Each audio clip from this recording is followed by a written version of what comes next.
I stood at the airport, holding flowers for my husband who'd been away for 3 years building his business empire.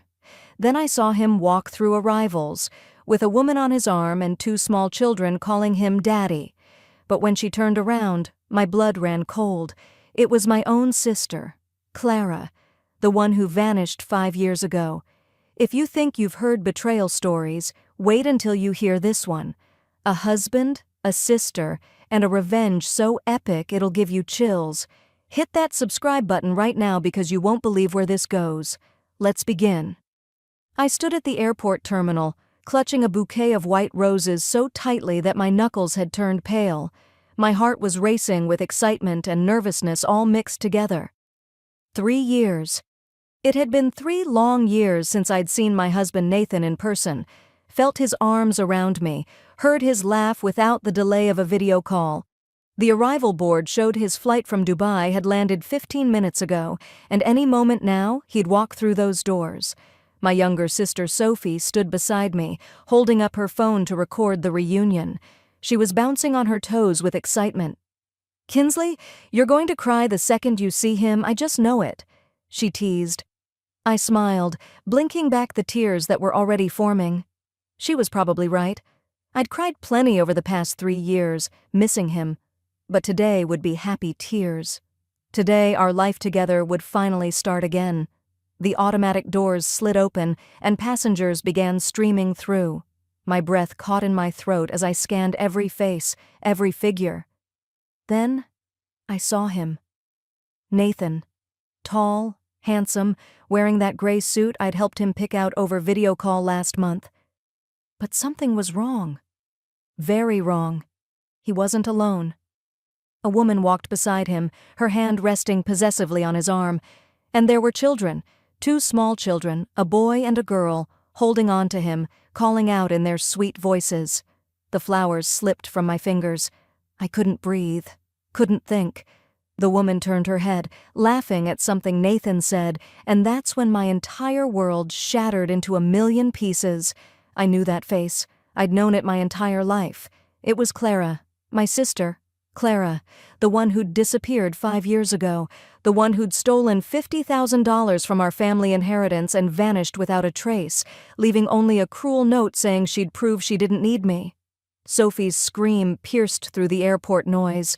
Her phone clattered to the floor. "Clara? Oh my God, that's Clara!" Everything started spinning.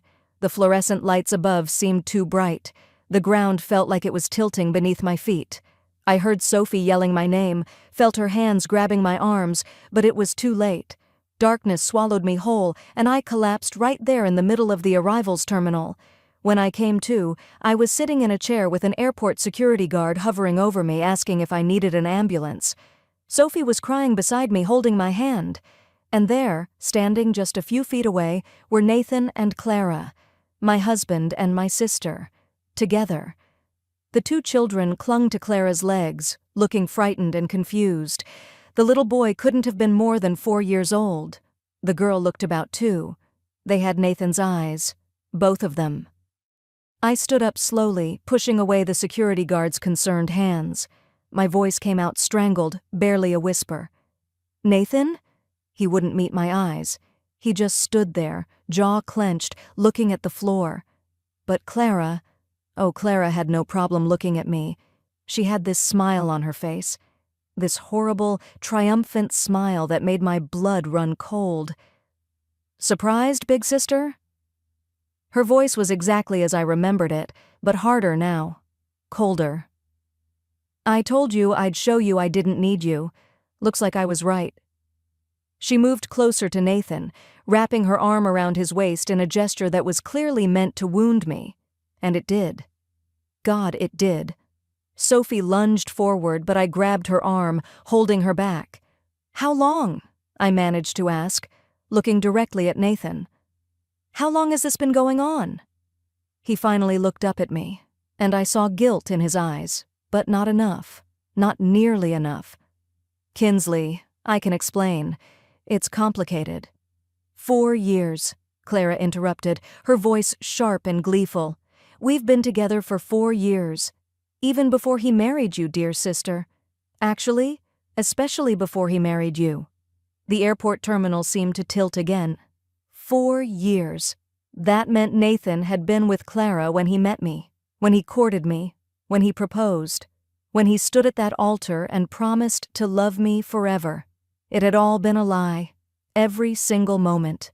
"You see, Kinsley," Clara continued, clearly enjoying every second of my pain, "Nathan always loved me. You were just convenient. You had the family name, the business connections, the inheritance. But me? I was what he actually wanted." She placed her hand on her stomach, and I noticed for the first time the slight swell there. She was pregnant. Again. These beautiful children are his. DNA doesn't lie. And there's another one on the way. The little boy suddenly spoke up, his tiny voice innocent and unaware of the destruction happening around him. "Papa, why is that lady crying? Is she sick?" Nathan finally found his voice, but his words were like knives. "I'm sorry, Kinsley, I am. But I love her. I always have. We tried to stay apart, we really did. But sometimes you can't fight what's meant to be." Sophie was shaking with rage beside me. "You're disgusting. Both of you." Kinsley raised her. She pointed at Clara accusingly. "When Mom and Dad died, Kinsley gave up everything for us. She worked 3 jobs so we could stay together, so we wouldn't be split up into foster care. She put you through school, Clara. She loved you more than anyone, and this is how you repay her?" Clara's expression didn't change. If anything, her smile grew wider. "That's exactly why I did it, Sophie. I was so tired of being the charity case. Tired of perfect Kinsley sacrificing for poor little Clara, tired of living in her shadow. When Nathan came into our lives, I saw my chance, and I took it. He helped me leave 5 years ago, gave me money to start fresh in Dubai, and while Kinsley was playing the devoted wife, waiting patiently for her husband to come home, we were building a real family, a real life." My mind was racing, piecing together the timeline. The big fight we'd had 5 years ago, right before Clara disappeared. I'd accused her of being irresponsible with money, of not appreciating the sacrifices our family had made. She'd screamed at me, called me controlling and self-righteous. The next morning, she was gone, along with $50,000 from the inheritance account our parents had left us. I'd reported it to the police, but she was an adult. They couldn't force her to come home. And then, just weeks later, Nathan had appeared in my life. He'd been so understanding, so compassionate about my pain over losing my sister. He'd held me while I cried, told me it wasn't my fault, promised that he'd never leave me. We'd gotten married within a year. I'd thought it was fate, thought God had sent me someone to help heal the wound Clara had left. But it had all been planned. Nathan had helped her leave. He'd pursued me deliberately. Our entire relationship was built on lies and manipulation. "The house?" I said suddenly, realization hitting me. "You're going after my parents' house. That's what this is really about." Nathan finally showed some emotion, a flash of anger crossing his face. "It's our house now, Kinsley. Legally, as your husband, I have rights to it, and Clara's children should grow up in a real home, not some apartment in Dubai." My parents' house, the beautiful old Victorian where we'd grown up, where Mom had baked cookies every Sunday, where Dad had taught us to ride bikes in the driveway. It was all I had left of them, and now Nathan was going to take that too. I looked at the children again, these innocent babies who had no idea they were part of something so twisted and cruel. The little girl had Clara's nose, the boy had Nathan's smile. They were beautiful, and they were victims in this too, even if they didn't know it yet. "Come on, Sophie," I said quietly, turning away. "Let's go home." "That's it?" Sophie was incredulous. "You're just going to let them walk away?" I picked up the crushed bouquet of roses from the floor, the petals already wilting and brown. "What else can I do right now? Scream? Fight? Fall apart in front of everyone?" I looked back at Nathan and Clara one last time. They've already won. They just don't know yet what they've actually won. The drive home was silent, except for Sophie's angry muttering and occasional sobs. My phone kept buzzing with calls from Nathan, but I ignored them all. When we pulled into the driveway of my apartment, I saw our grandmother's car parked outside. Sophie must have called her from the airport. Grandma Helen was the only family we had left besides each other now, our last connection to our parents. She was in her 70s but still sharp as a tack. When we walked in, she took one look at my face and knew. "What did that boy do?" she asked, her voice trembling with fury. Sophie broke down, telling her everything between sobs. I sat in silence, staring at nothing, feeling numb. When Sophie finished, Grandma Helen's face had gone pale. She clutched her chest, swaying slightly. "Grandma!" We both rushed to her side. I'm fine," she insisted, but she wasn't. Over the next hour, her condition worsened. We had to call an ambulance. The paramedics said it was a minor stroke, brought on by shock and stress. As they loaded her into the ambulance, all I could think was that Nathan and Clara had done this. Their betrayal had literally put my grandmother in the hospital. How much more could they take from me? The next few weeks were a nightmare I couldn't wake up from. Nathan and Clara actually moved into my parents' house, my house, with their children. Nathan's expensive lawyers argued that as my legal husband, he had every right to the marital home.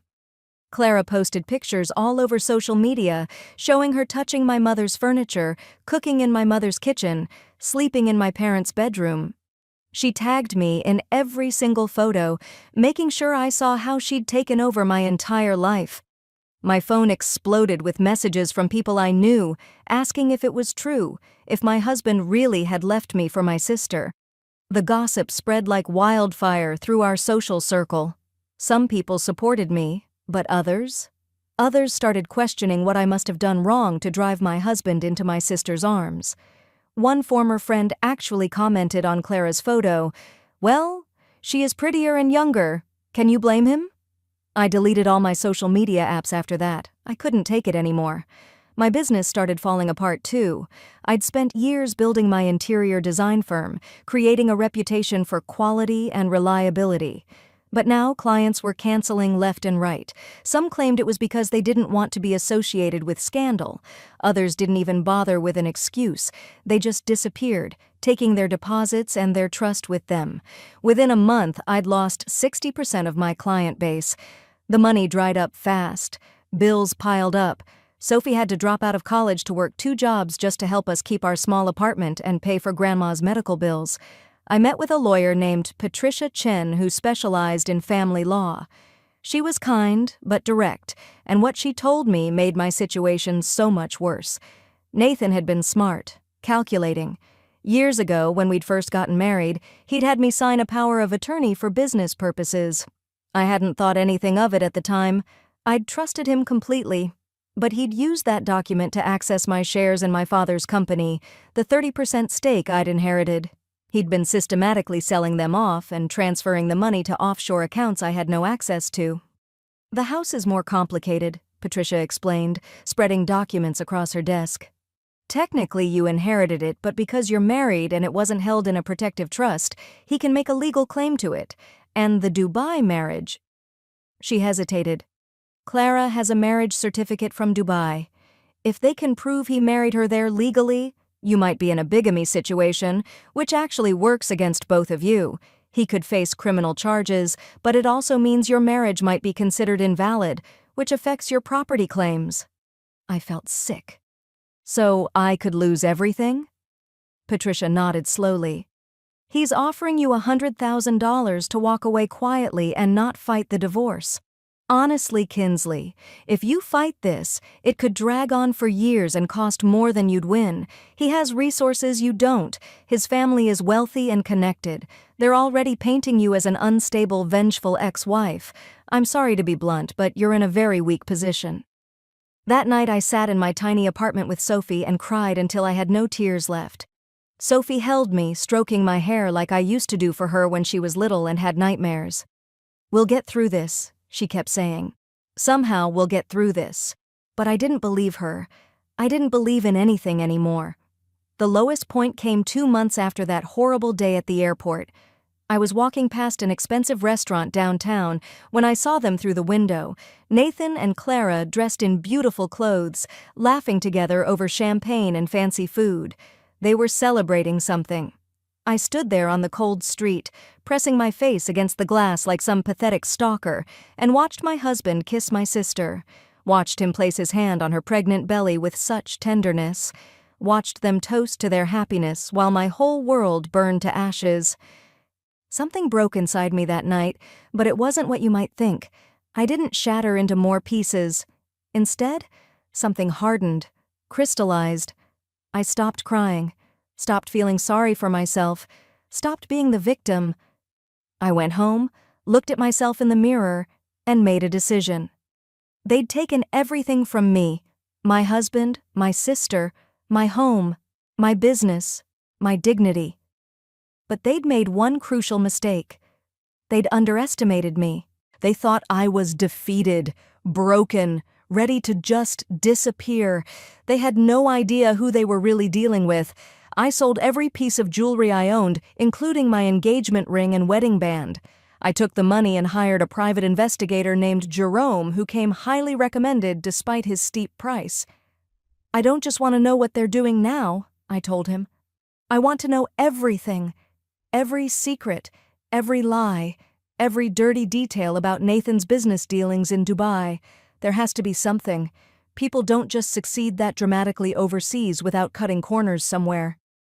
While Jerome investigated, I reached out to someone I hadn't thought about in years: Bernard Williams.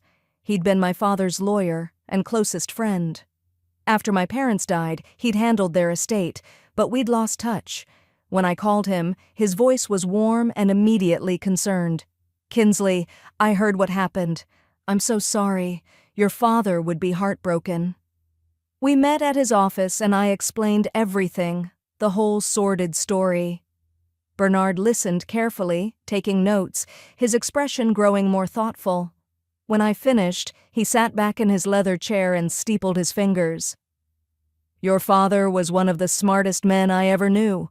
He loved you girls more than life itself, and he was paranoid, in a good way, about protecting you." He pulled out an old file from his cabinet, dusty and thick.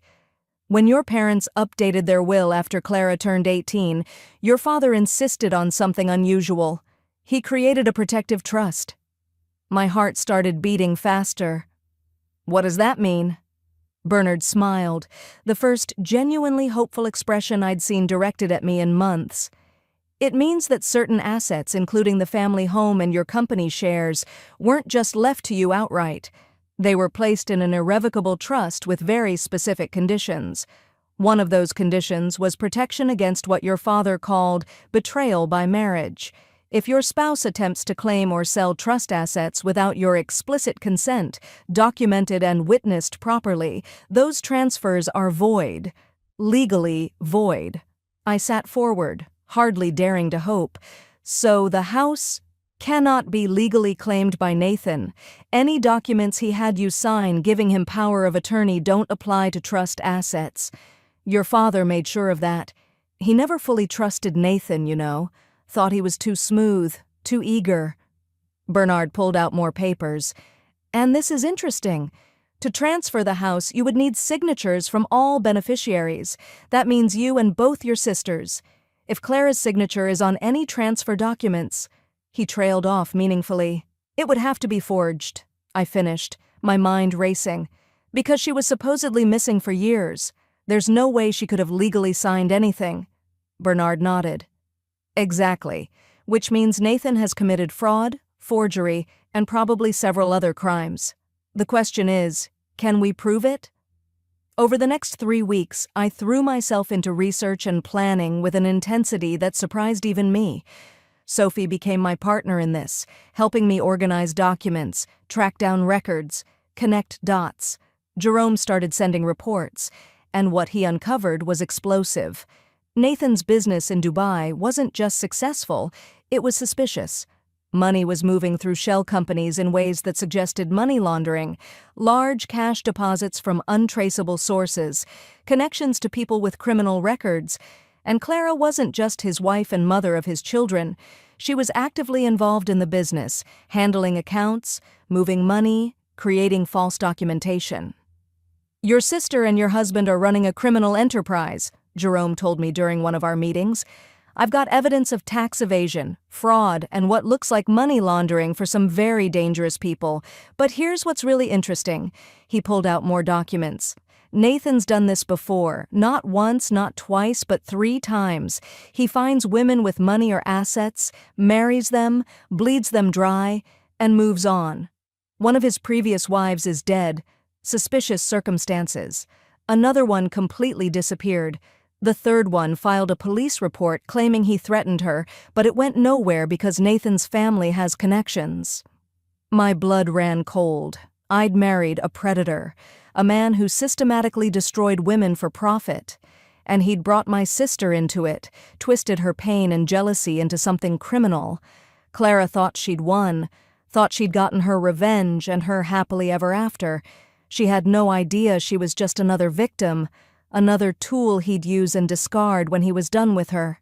But I also found something else, something Jerome discovered almost by accident. Nathan had another family. In London, another woman, another child, another web of lies. This man wasn't just a bigamist. He was a serial predator with families scattered across continents. Each woman thought she was the only one, the special one. Each woman had something he wanted, and when he'd taken what he needed, he disappeared, leaving destruction in his wake. I had everything I needed now. Evidence of fraud, forgery, money laundering, bigamy, and more. I had proof that my father's trust made Nathan's claims to my assets legally void. I had documentation of his pattern of abuse and manipulation.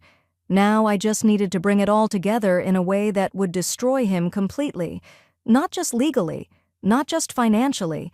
I wanted to destroy his reputation, his freedom, his future. I wanted him to lose everything, just like he'd tried to do to me. So I planned a dinner party. I sent formal invitations to Nathan, Clara, and Nathan's parents. The message was simple and humble. I want to make peace. I want to discuss terms and move forward. Please come to my apartment for dinner so we can settle this like family. Nathan called me immediately, suspicious. Why now? What changed? I made my voice small, defeated. I'm tired, Nathan. Tired of fighting. Tired of being angry. You've won. I just want to sign the papers and move on with what's left of my life. He believed me because he wanted to believe me, because in his mind, I was already beaten. They all came to dinner the following Friday evening. I'd cooked an elaborate meal, set the table beautifully, even bought expensive wine. Sophie was there too, playing her role perfectly, acting subdued and resigned. Nathan's parents arrived first, his mother immediately launching into a lecture about how I needed to accept reality and stop being bitter. Nathan and Clara arrived together, Clara wearing an expensive dress, her pregnant belly prominent, her hand constantly touching Nathan's arm possessively. We sat down to eat, and I played the perfect hostess. Poured wine, served food, made small talk. Clara couldn't help herself. She started bragging about their life, the trips they'd taken, the expensive things Nathan had bought her, how the children were thriving in their house. Nathan's mother joined in, talking about what beautiful grandchildren they were, how wonderful it was that Nathan had finally found real happiness. I sat through it all with a calm smile, letting them enjoy their victory dinner. When dessert was served, Nathan pulled out a folder of papers.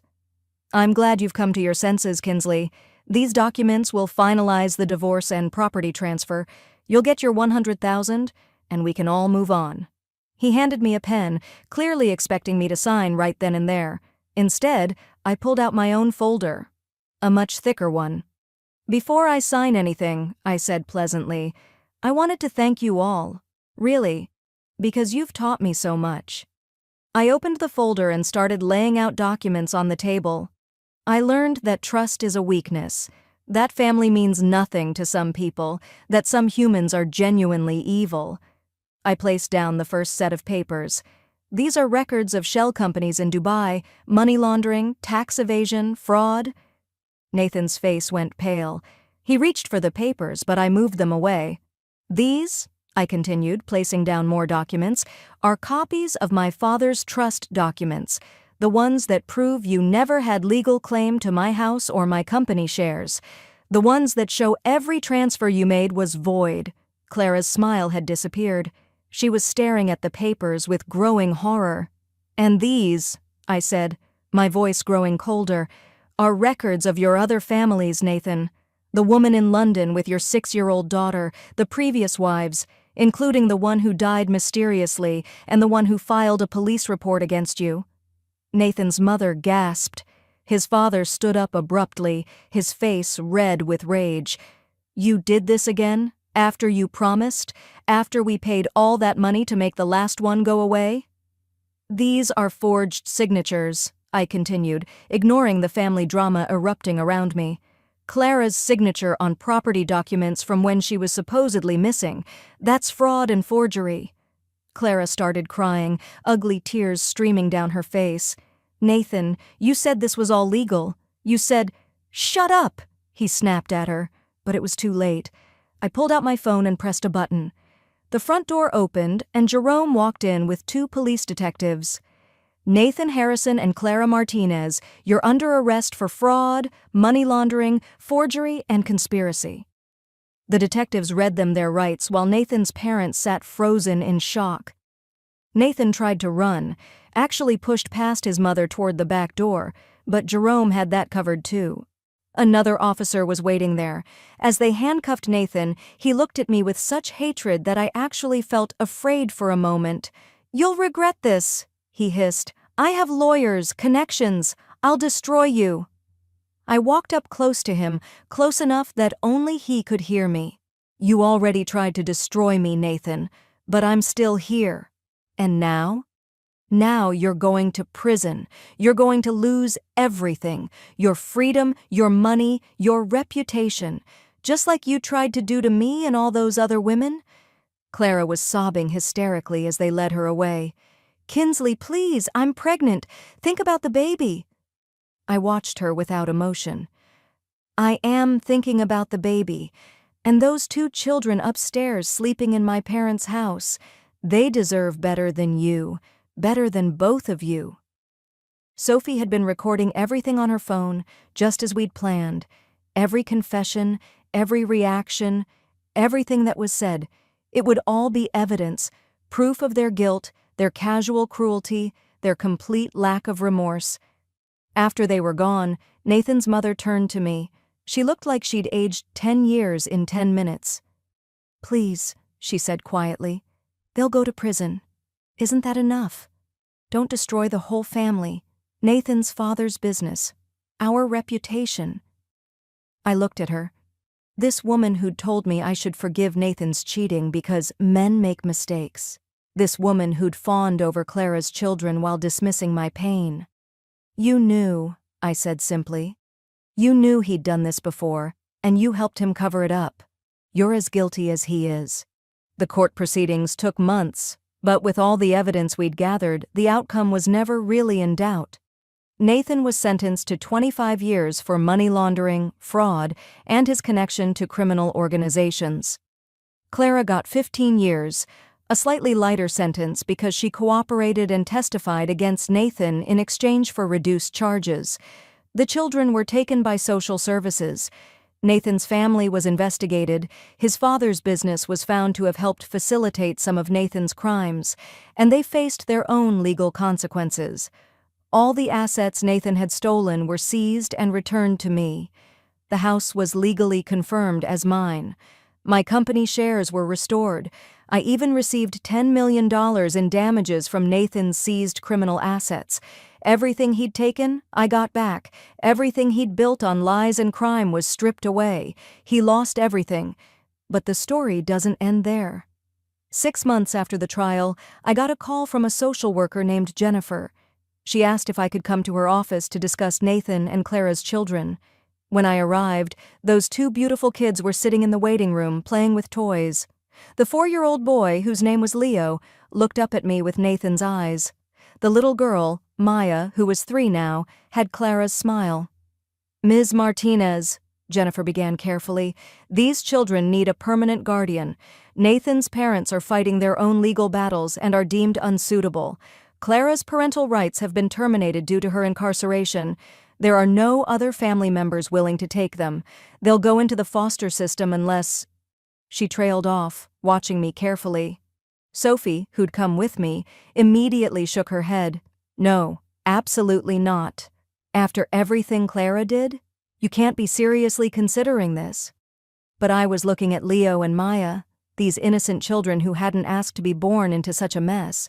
They were victims, too. They're my niece and nephew, I said quietly. They're my blood. The adoption process took another 3 months. It wasn't easy. There were home studies, evaluations, court hearings. People questioned my decision. Even Patricia, my lawyer, asked if I was sure I wanted to raise the children of the people who'd betrayed me so completely. But I was sure, because those children deserved a chance at a real family, at real love, something neither Nathan nor Clara had ever truly understood. A year after that horrible day at the airport, I took Leo and Maya to visit my parents' graves. Sophie came with us. My grandmother, who'd recovered well from her stroke, held my hand. We stood there in the quiet cemetery, and I told my parents everything that had happened. I know you're disappointed in Clara, I said softly. I'm disappointed too, but I'm raising her children, and I promise I'll do better than she did. I'll teach them about loyalty, about real love, about family that doesn't betray you. Leo tugged on my sleeve. Aunt Kinsley, are you sad? I smiled down at him. This sweet boy who called me aunt, and was slowly learning to trust again. No, sweetheart.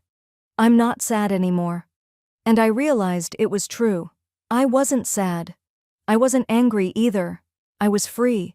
Free from Nathan's manipulation, from Clara's jealousy, from all the lies and betrayal. My design business had recovered and was thriving now. The scandal had actually brought me attention, and people admired how I'd fought back. I'd been featured in magazines, invited to speak at events about overcoming adversity.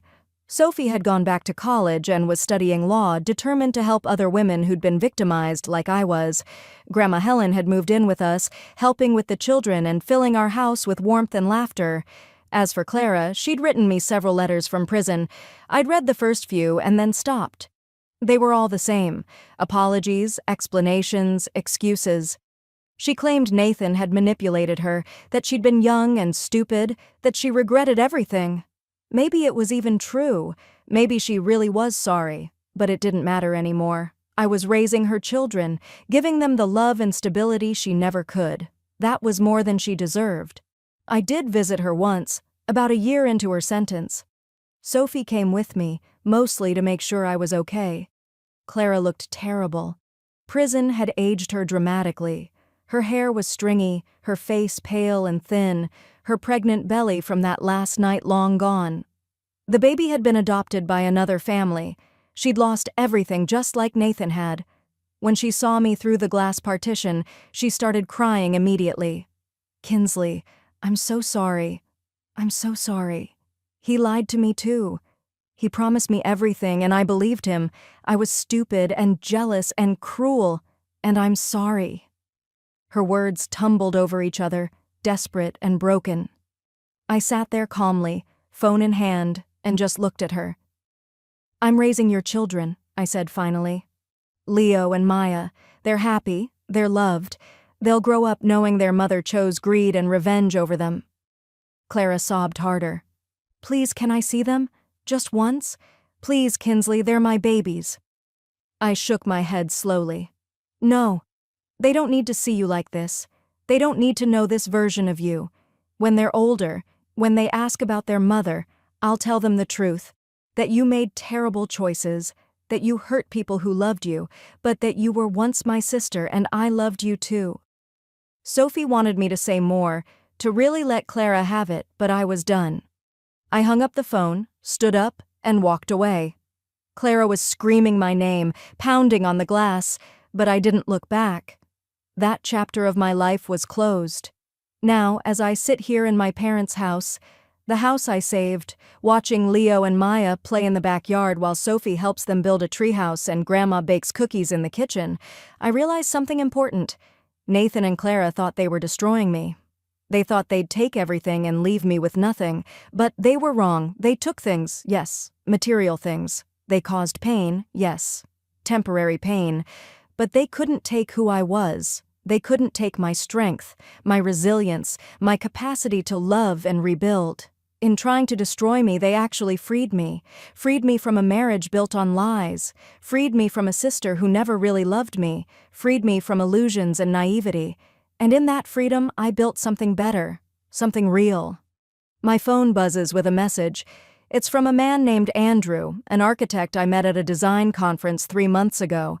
He's asking if I want to grab coffee this weekend. I smile and start to type a response, but I'm cautious. I'm taking things slowly. I've learned that lesson well. Trust must be earned, not freely given. Love must be proven, not just proclaimed. Leo runs up to the porch, his face flushed and happy. "Aunt Kinsley, come see what we built." I put my phone down and go with him, hand in hand, into the backyard where real family, real love, real life is happening. And I think to myself that sometimes the worst betrayal leads to the best life. Sometimes the people who try to break you actually make you unbreakable. And sometimes, just sometimes, the best revenge isn't revenge at all. It's simply living well, loving hard, and refusing to let anyone dim your light ever again. That's my story. That's what happened when my billionaire husband returned after 3 years abroad with a mistress who turned out to be my sister and 2 children I never knew existed.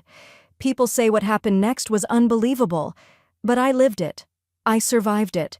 And I'm here to tell you that you can survive anything. Absolutely anything. As long as you remember who you really are underneath all the pain and betrayal. Remember that. Because you never know when you'll need that knowledge to save yourself.